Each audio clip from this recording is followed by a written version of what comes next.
Good morning, ladies and gentlemen. Welcome to Operation 7570. Great to have you with us on this Saturday morning. Fall is definitely in the air today, and we're certainly glad about that as we have reached the last Saturday in the month of September. Lots of activities planned as we get on into the month of October and, of course, into the fall and closer to the holiday season. And we hope to be bringing you some of the things, some of the topics and activities with some guests coming up, talking about some activities that you might be interested in as we get later into the fall. But whether you're joining us by way of Facebook Live today on WRJBradio.com or the traditional FM radio 95. To have you with us, and I certainly hope your morning is off to a great start. I have a young lady in our studios with us today that I've been wanting to have on as a guest for several months. She's from neighboring Henry County, just across the line, has a lot of connections in Benton County, and we're going to talk about a very important project that her and her husband, Kurt Catherwood, are involved with. It's called Darkhorse Lodge over in Henry County. We're going to be talking about that. But Gretchen Catherwood, welcome to our program. Thank you, and thank you for calling me a young lady. Wow. You are. Wow. Young lady, that's fancy. Well, thank you for getting up and sharing some of your time and topic very passionate to you. It's in regards to Darkhorse Lodge, a peaceful retreat for combat veterans. You and Kurt and more folks are working on. We're going to talk about that as the program goes forth. But Gretchen, first of all, give me some background information about yourself. Bring your husband Kurt into the conversation, where you are originally from, and how you got in our neck of the woods in Northwest Tennessee. Well, we are from Northern Illinois. We actually grew up in the same town. We went to the same high school. He moved around quite a bit, but there for a while we were at the same high school, and we didn't actually meet formally until several years after high school, but we remembered each other from high school, and we've been actually married 34 years. We moved down here in 2012, so gosh, it's been 10 years already. 10 years. Which 10 years flies by like the drop of a hat. And so what brought us down here was that in October of 2010, our son, Lance Corporal Alec Catherwood, he was 19 years old, and he was deployed to Helmand Province, Afghanistan, and he was killed in action on October 14th in 2010. And after that, it became a little bit more difficult for me personally to stay in the home that Alec grew up in with us. He also worked for me at the grocery store that I managed, and so I would see him in my mind's eye every single day, whether it was at home or it was at work, and even jogging down the road, he would go for a run, and he would go to the local fire department to visit his friends, and then halfway home from the fire station, he would call me and say, "Mom, will you come pick me up?"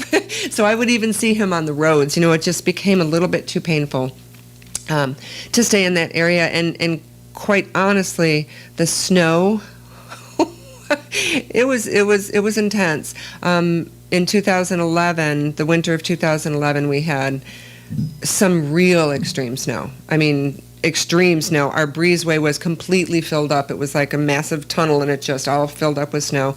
And Kirk was out snow blowing for hours and hours and hours and hours. And prior to that, I said, you know what, maybe we should move somewhere a little bit south just so that we don't have to deal with all this snow. And up until that moment, he wasn't really on board with with moving until that snow. And then he came in after all that snow blowing and goes, okay, fine, let's go.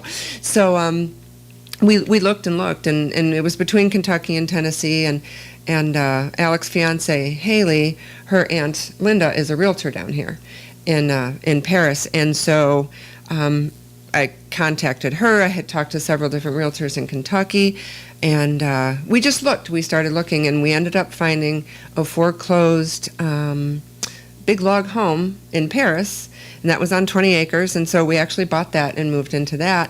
And then I attended the dedication of a memorial on Camp Pendleton in 2012. And after that was when I came home and I said to my husband, I said, we really need to do something for these guys, men and women who come home from war and who are dealing with some of the things that they're dealing with. And this has been going on through history. It's nothing new.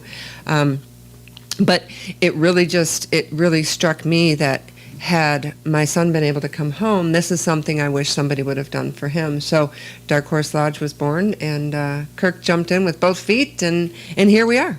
Now, Kurt, he's a deputy with the Benton County Sheriff's Office. Wanted to have him in today, but he's actually on duty. He's on duty. Probably listening to us, so a shout out to him. And he has prior military experience as He well. does. He's a veteran, isn't he? Yes, he's Desert Storm veteran. Yeah, we were living in Germany during Desert Storm, and actually Alec was born 1 week to the day from when Kirk came home from Desert Storm. They sent him home about a week earlier than the unit because I was pregnant and having some issues with weight, carrying things, and our daughter was heavy enough that my doctor said, since the war had been winding down and they were about to come home anyway, they sent him home a week early. So he was getting ready to go back to work because they got 1 week off automatically of leave time after getting home from the war, and then I went into labor that morning that he was getting ready to go to work, so he got another week off. So yes, but yeah, we were living in Germany and he was in the Army. Well, we thank Kurt for his duty to our country and what he's doing with the Benton County Sheriff's Department, and want him to be safe out there. And as Alec was coming up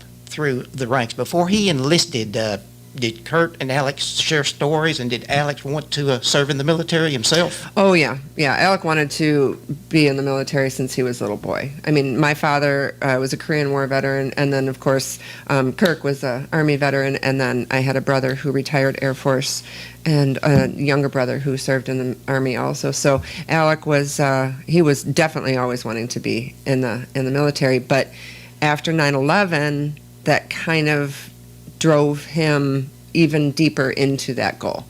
He was more dedicated and more inspired and more determined than ever to join the military, and he chose the Marine Corps just because they're super tough. And we didn't have any Marines in our family prior to that, so he wanted to be a Marine, and he trained and trained and trained himself. And ran and got in great physical shape. And then with the help of a friend of ours, he was a bodybuilder. He helped Alec, develop muscles and all that kind of stuff. So when he went into the Marine Corps, he was in fantastic shape. So he wanted to be a Marine more than anything, and that's what he did. But they didn't really have any opportunity to discuss their time in the military. Kirk, of course, did. But Alec really didn't have that opportunity because he was only home for a short time after boot camp, and then for a couple of short leaves, and then he was killed. So he was only 19 years old. He didn't really have much experience in the Marine Corps before we lost him, so he didn't have too much of an opportunity to talk about it, though he did discuss certain things with Kirk, out in the barn in the evening, about going to war and how he felt about that and why he was doing it. He truly believed that little girls throughout the country, or throughout the world, should have the same opportunities that little girls in the United States do. And he was he was one of just a few boys in my family's children. Most of his cousins were girls. So he was used to playing with girls and interacting with girls and communicating with girls, and he had a great respect for girls and women, and he just didn't think it was right what was happening in different parts of the world where girls are not respected. They're not allowed to go to school. They're not allowed to drive cars. They're not allowed to do certain things that they are in this country, and he really believed that was worth fighting for, and so he believed in going over there. He was passionate about it. Now, when he ended up overseas in Afghanistan, then with his fellow Marines over there, with their unit or battalion, or the proper term that would be for them, and they come under attack, I mean, were they actually in a battle during the attack, or was it just a secretive or just surprise? No, they were actually in a mission. They were Sure. performing a mission, and I believe at the time that they were on their way back to their fob. Okay. So that's when he was killed. Okay. Were you at that particular point in time, were you and Kurt trying to keep up with where, of course, you have to be very secretive with missions, things like that, I understand that, but were you trying to keep up with where he might be stationed as time went along before this, or knew anything at all about No. Where his location might be? We weren't trying to keep up with that Yeah. because of OPSEC. Sure. But because when Kirk was in, we had no opportunity. The internet wasn't really around. As a matter of fact, during Desert Storm, my mom wrote a letter to me and she said, "Your cousin David is also in Desert Storm and there's this brand new thing called electronic mail. Maybe he can contact Kirk." Because at that time, the military was the only ones that was using even email. So there was no such thing as internet. But we also knew that, you know what, when it was safe, they would contact us. And Kirk was in communications. He was a radio, satellite microwave communications. So he was able to contact me, whereas some of his friends might not necessarily have done so. He would get, there was one phone call that was 35 seconds that he called me. But he took that opportunity to call and say hello. We knew that whatever chatter was going on during Afghanistan, we didn't want to be part of that because we knew that to track him and to make any sort of comment whatsoever as to their whereabouts could jeopardize their safety. So we just waited. We waited to hear from him. Actually, we did hear from him. He called the day before he was killed. He called me at work to ask for more minutes to be added to his phone call so he could call his fiance, or his phone card, so he could call his fiance. And so that was the last time I spoke with him. But no, we did not track where they were because sometimes ignorance is bliss. And you don't necessarily always want to know those things. And you certainly don't want to give that stuff away. Sure, absolutely. And he was not the only Marine killed at that particular point in time in the mission, was he? No. Yeah. No, we, altogether, the unit suffered 25 losses, 25 losses, I'm sorry. They were the 3-5 Darkhorse unit, which is where our name comes from. But we lost 25 from his unit. During that particular time, his best friend Joey was killed. Well, his dear friend Joey was killed also that day. His best friend Colt was with him. Fortunately, he was able to come home safely. But yeah, we lost quite a few boys in a very, very short few days, and then it continued throughout the deployment. And the last one that was killed, it was in January of 2011 from their unit, and they came home in April. So it was several months of significant loss after loss after loss after loss. Well, eventually this led to what you and Kurt are doing over there with Darkhorse Lodge. Mm-hmm. So after the death, how long after the death of Alec and the fellow Marines over there, how long did you and Kurt say, hey, we want to do something for the combat veterans? Well, honestly, when the unit came home in April of 2011, and they had a remembrance ceremony on the helicopter pad up on Camp Pendleton, and so that day that they had that was actually April 29th of 2011, meeting some of the young men was so impactful to me, and to look into their eyes and to see the pain and to see, you could actually almost visualize the loss just on their face, and to hear some of their stories and to witness how they were feeling. It impacted me seriously. And so coming home from that was when I first kind of had the idea. But then when we moved down here, it really, really, really resonated with me, because my daughter and I had been to that dedication of the monument, and coming home from that and looking at all the peaceful area here and the wonderful fishing and the beauty of the area and just the surroundings are so peaceful. I just thought, this is something that we can offer to these young men and women who come home, give them a place to come hang out and be with each other, because honestly, to be with each other is more therapeutic than any sort of actual therapy, I believe. And so I thought about it for quite a while. And at first, Kirk was like, that's a lot of work. We came down here to retire. But he jumped on board like he always does with both feet. And that's what we decided to do, was to give those who came home from combat a peaceful place to hang out and visit with each other and share experiences in memory of those who did not come home. And so because of that, we have 25 bedrooms. Each one of those bedrooms, there's 5 cabins with 5 bedrooms in each cabin for the guests. Each one of those bedrooms is named after one of the young men that was killed from the 3-5 Darkhorse unit. And of course, that's where we got our name, Darkhorse Lodge.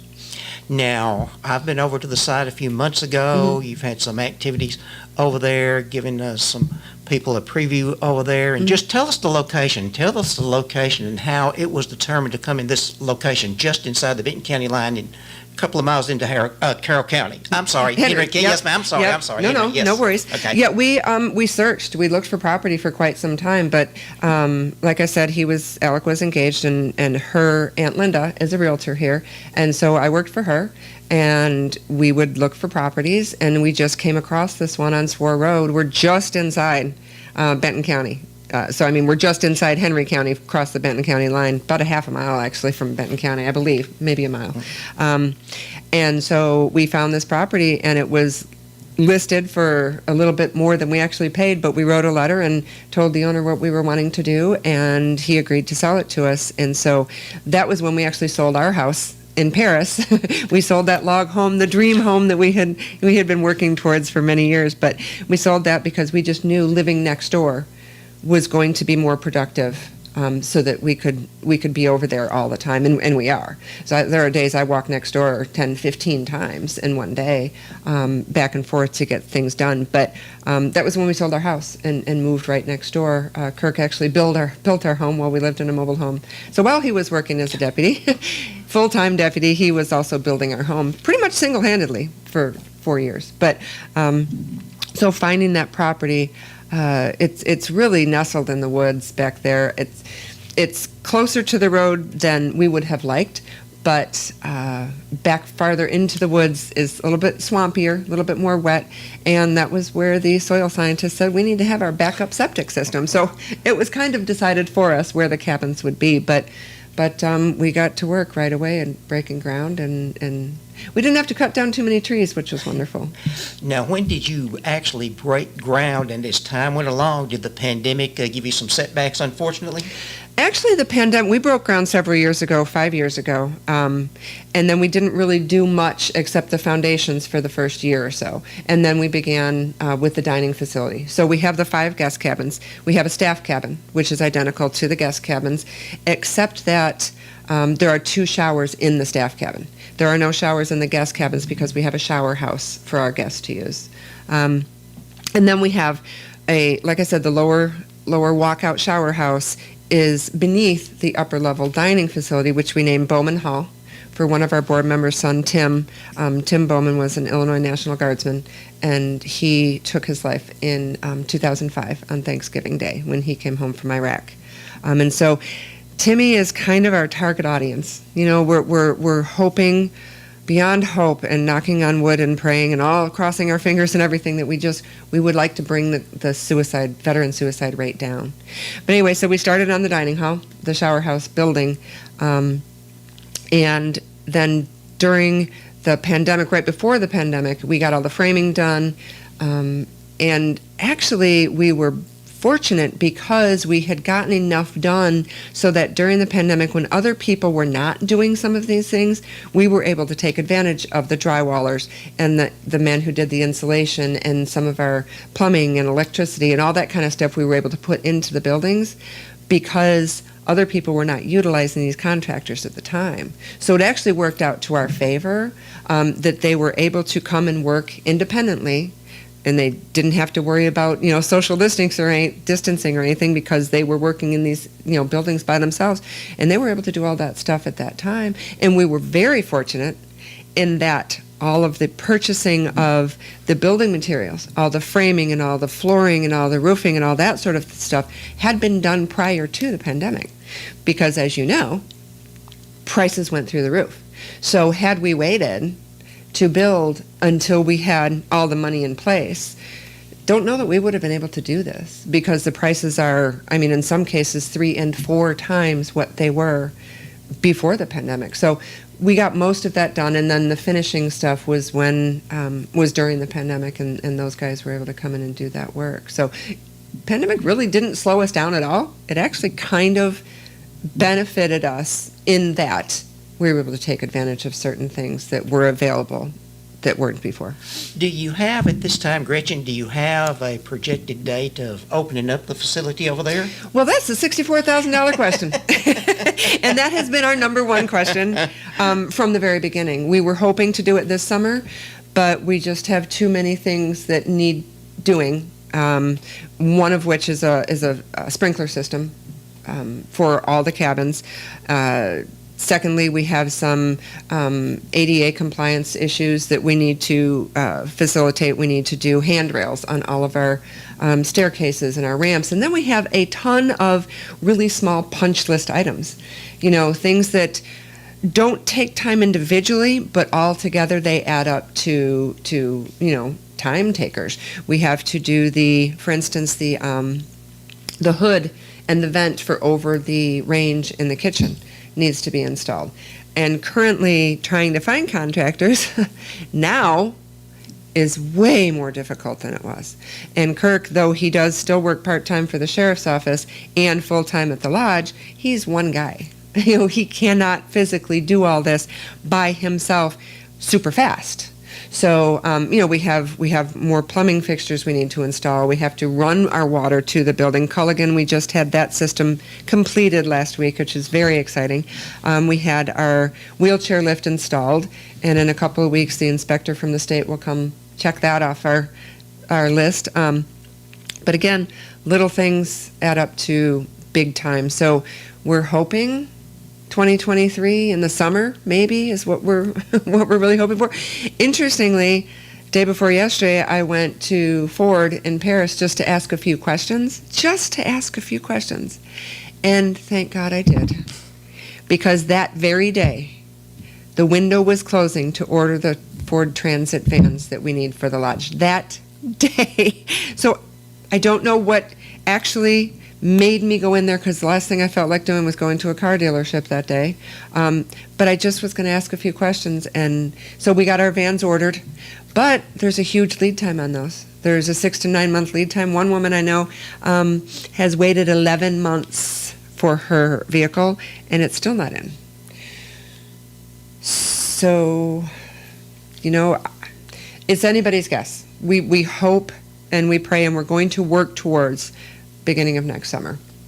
It may be middle of next summer, it might be beginning of next fall, but definitely 2023 is our projected open date. Okay, all right. Well, we need to take a break right now for our friends, our sponsor on this morning's broadcast, our friends at Apex Bank. We'll take this message and be back to continue the conversation on Operation 7570. Stay with us. For more than 85 years, Apex Bank of Camden has built a tradition of local people serving local people. Although there have been changes over the years, this one thing remains the same. Hometown people that are your friends serving you every day to meet your financial needs. We want to see you grow and prosper. And when you ever have a need, you'll get personal attention right here at home, not in some far-off corporate office. Number one in customer service. Apex Bank of Camden, Benton County's best bank, member FDIC, equal housing lender. Welcome back to the second portion this morning of Operation 7570.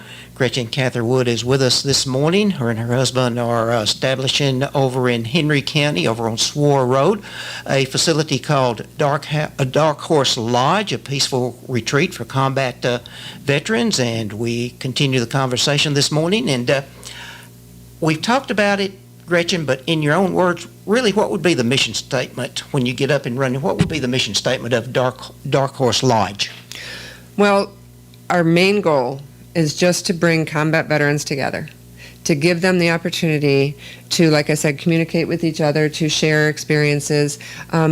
Truly, it would be wonderful, and it is our intention to get several older veterans here as well, to mentor the younger veterans when they're here, to show them, listen, you know what, getting to a place where you can be at peace with your experiences is possible.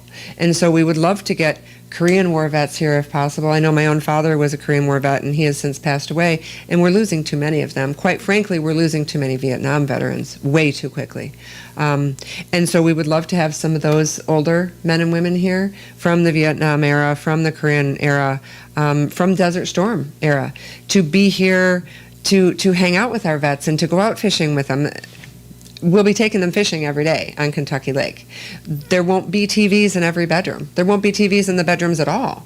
There will be one TV in the great room in every cabin, because we don't want them so comfortable in the bedroom that they're just hanging out by themselves, because that defeats the entire purpose of being at Darkhorse Lodge. The entire purpose is to bring them together to share experiences. And it doesn't matter what war or conflict, it doesn't matter what branch of service. Combat veterans are in a unique position to understand what other combat veterans have been through, much like every other cross-section of society. Teachers can associate things with other teachers. They can identify with other teachers. Police officers and firefighters and nurses can understand what somebody else in their position has gone through. But combat veterans have given so much to this country. They've made it possible for you and I to be sitting here talking. We wouldn't be here without veterans in general, not just combat veterans, but we chose combat veterans because, again, they are in a unique position to be able to understand what the other has gone through. Whereas a service veteran, though equally important to the country and equally important to the mission, hasn't been there. So, once Darkhorse Lodge is open, we'd love to open one for service veterans. We'd love to open one for first responders.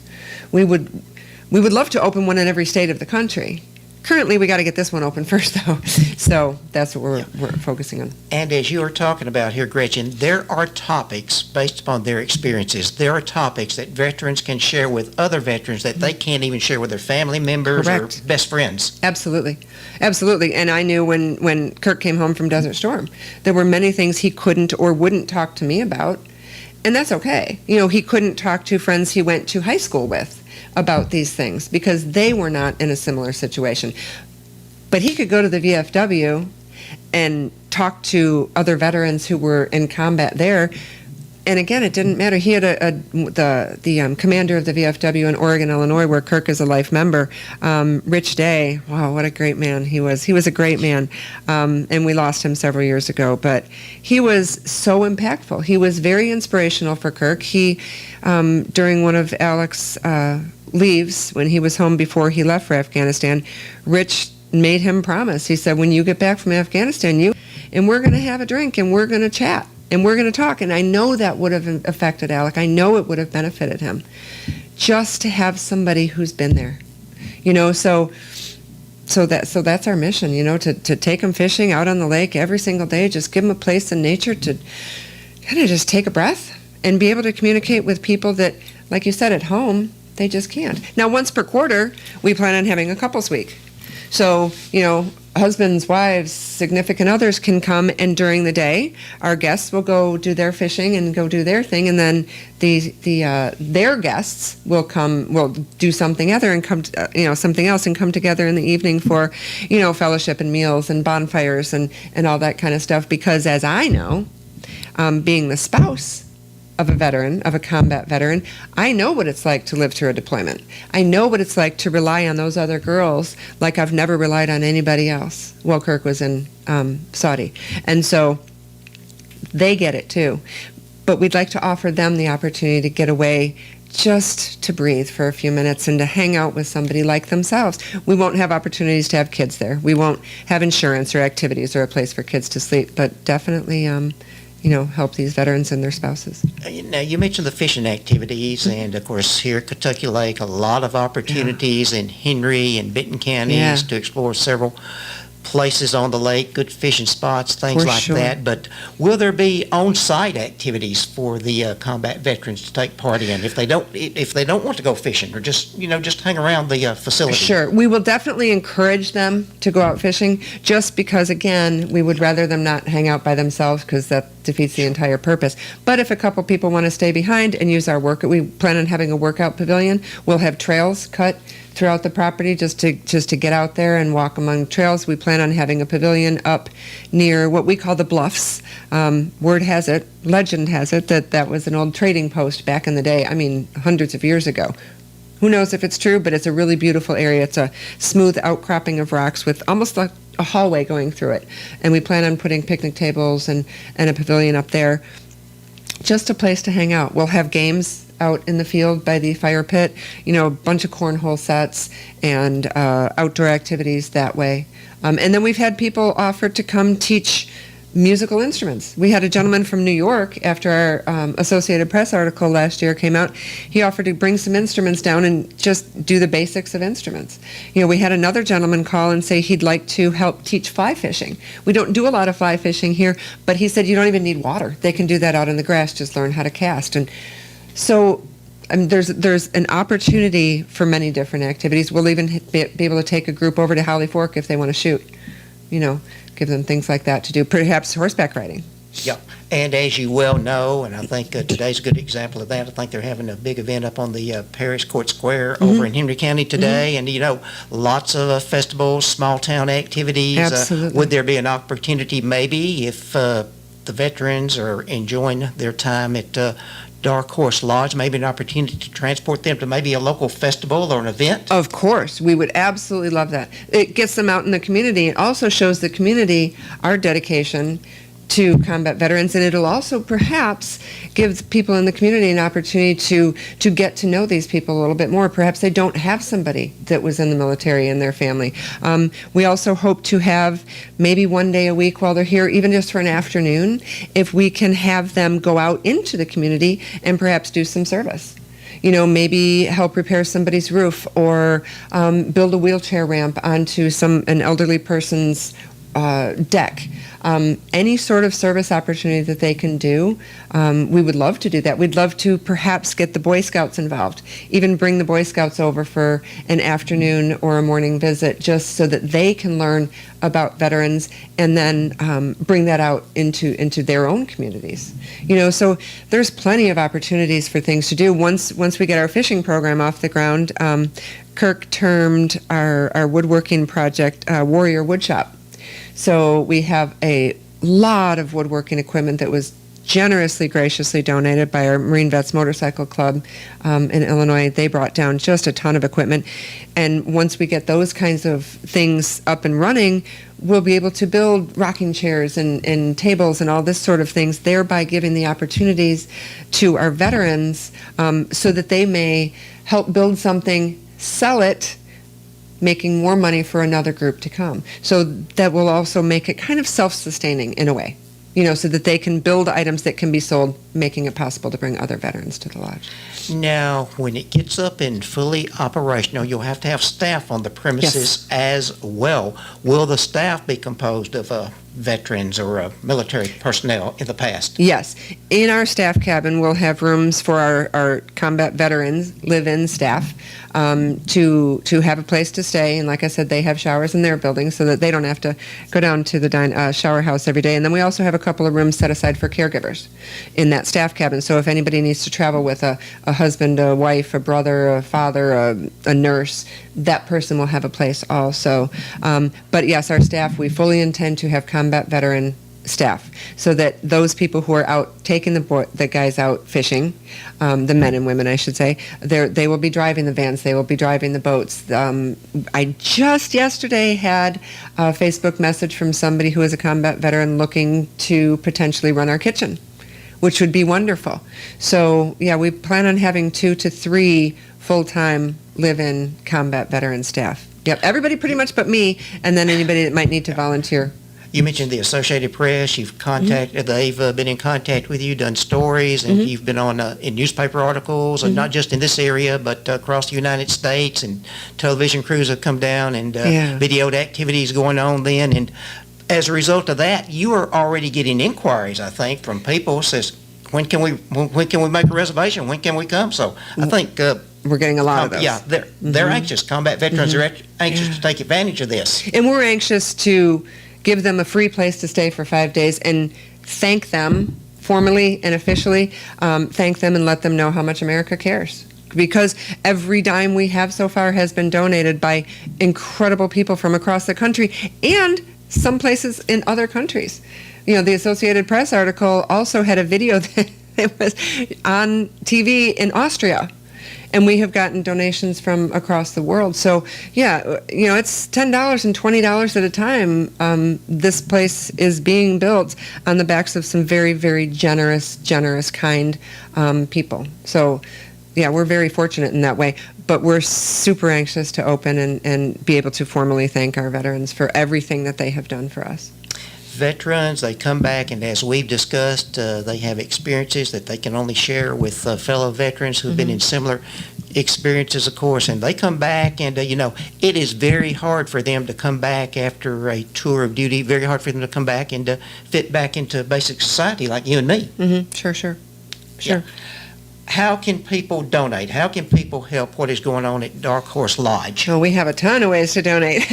On our website, which is darkhorselodge.org, there is a donate tab where you can click on that tab. You can send a check to the address on our website. You can donate through Facebook. At the top of our Facebook page, Darkhorse Lodge, there is a donate button. And Facebook, by the way, is the only online platform that doesn't charge a fee. So every single penny you donate via Facebook is automatically deposited once every 6 weeks, and they charge no fees.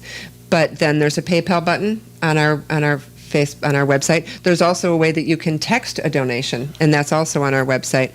We have a brick program. We just received our first load of bricks on Thursday, and that was super exciting. People can sponsor a brick in memory or in honor of somebody. It doesn't have to be somebody who is deceased. It can be, your boss, if you want to thank them for something, if you want to thank an employee, if you want to recognize a neighbor or a friend or a coworker or a family member, just to have them remembered at Darkhorse Lodge. Pretty much every person that comes to Darkhorse Lodge will see these bricks that we're going to place around our flagpoles. So we've got several different sizes, we've got several different options, but we've got a lot of people who are donating bricks, and that's another way to donate because a portion of that brick sale goes to the lodge as well. So there's several different ways. And you're going to be receptive to personnel who served in any branch of the military, any branch, every single branch. Yes. A lot of people think Darkhorse Lodge is only for Marines. That is not true.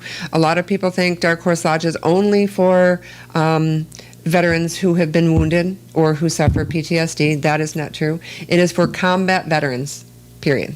So no matter what war or conflict, no matter what branch of service, men, women, all ages are welcome to stay for, initially it'll be a 5-day stay. We're thinking probably maybe like a Tuesday through Saturday. If we find that after that few months of doing it that way, we can maybe recover in 1 day, then maybe we'll change it to a 6-day stay. But initially I think we're going to need that 2 days in between guests to restock the food, to change beds, to scrub toilets, to wash floors, to wash, sheets and towels and all that kind of stuff. It'll probably take us that 2 full days to get back into shape for the next group that comes. Now, I think you told me that the groundbreaking was, about 5 years ago? About 5 years ago. What keeps you and Kurt going? What keeps you going to say, we've got to finish this project to fruition as time goes along? I know you would like to have had it opened up way sooner than what the plans are into 2023, but what keeps you two going to get this completed? Well, sheer stubbornness and determination, and honestly, and I've said it 100,000 times, and I'll probably say it 100,000 more, if Alec had come home, this is something I wish somebody would have done for him. And so we raised our children, you don't quit, you don't give up. And so the easiest thing in the world for me to do would be to quit. I mean, this is tough. This is harder work than I really thought. It's way more difficult than I thought it would be. But it's way more rewarding. It's way more necessary. And it's just something that we have determined we're going to see to fruition. We don't honor our son by giving up. We don't honor any of these men and women who have given their lives for this country or those who came home. We don't honor any of them by saying, you know what, we're going to do this thing. Yeah, wait, never mind. We're not going to. No, we're going to see it through because it's necessary and because of those phone calls that we get saying, how do I get there? How do I make a reservation? How do I get my husband there or my wife there? How can we have a gentleman in Florida whose brother is a Vietnam veteran who lives in Alabama. And this gentleman, Mike from Florida, I've talked to him several times, and bless his heart, he contacts me every 4 or 5 months, and we have a discussion, and he says, any ideas? Because he so truly, desperately wants to drive to Alabama, pick up his brother, and bring him to Darkhorse Lodge. Because he goes, I just know how badly he needs it, and I know how much it would benefit him. And we get a lot of that, so can't give up on that. No way. Can't give no up way. on that. You and Kurt is available. You are both available. You spoke to the Lions Club a couple of weeks ago. You are available to go out to civic groups and Absolutely. churches, I'm sure, to talk about the Absolutely. mission and what this is all about. All across the country. I will fly or drive to wherever I need to go to speak to whomever is willing to listen. I mean, truly, because this is something that means the world to us, and honestly should mean the world to everybody, but we can't mandate what people care about. We can only care about this ourselves and demonstrate to others our commitment and truly beg for money. We'll be begging for money until we die. And you know what? It's easy to ask for things when it's for somebody else. It's really, really easy. You know, at first, like it's difficult to ask people for things, but it's not for us. It's for these men and women that we owe our existence to. We owe the fact that we're sitting here together. We owe them that. And so asking for stuff for them, really easy. Really easy. We need money, and we will need money forever because it's probably going to cost us $250,000 a year to run it. You know, we've got food, we've got fuel, we've got insurance, we've got, oh my goodness, utility bills. Imagine the electric bills for 7 24 by 56 buildings. It's a lot. It's a lot. Employees' salaries, these people have to, be paid. It's a lot, but it's worth it, and we will do it. Yeah. Are we missing anything in our closing moment here this morning, Gretchen? Anything we haven't talked about you want to bring out before we close out today and go about our other business? Not that I can really think of. We've pretty much covered everything. We just want to get our veterans here. We want to open as quickly as we can and get this place ready to take our guests. Well, thank you. Thank you again for Thank you being for with us. having me. Gretchen, it's been an honor, and thanks for what you and Kurt are doing over at Darkhorse Lodge, and our blessings and good thoughts with you as we go forward. Keep us posted, and Will do. we'll have you back. We'll have you back before too much longer. Thank you. I appreciate you having me. Well, thank you very much. That's our program this morning, Operation 7570. Thank you so much for being with us, everybody. I hope you have a great day, a great weekend. We'll see you next Saturday morning. Apex Bank of Camden, proudly serving the Benton County community since 1931. In recent years, through growth and expansion, we've taken the